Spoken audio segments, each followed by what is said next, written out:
L'accouchement aura finalement duré 96 heures.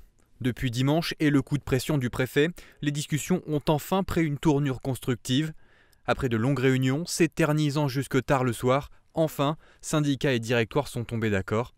Un soulagement loin d'être une bonne nouvelle pour les syndicats. On ne peut pas parler de victoire lorsque, à partir du moment où on prend des mesures qui ont un impact sur la rémunération et sur le travail même de nos équipiers, de nos collègues, ce n'est pas une victoire.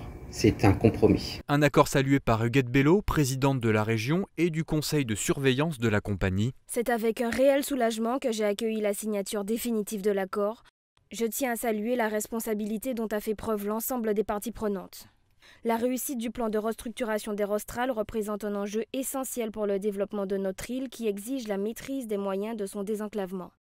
Air Austral avait un cap, il a désormais un plan de vol, destination la rentabilité, sans qu'aucun employé ne soit laissé au bord de la piste. Il n'y a pas de réduction de la valeur. Si nous avons choisi l'APC, c'est pour justement protéger et préserver les emplois de l'entreprise. Donc en termes d'activité, les choses vont bien. Donc j'ai dit la fois dernière que pour la première fois dans l'entreprise, nous avons un chiffre d'affaires qui est au-dessus de 430 millions d'euros.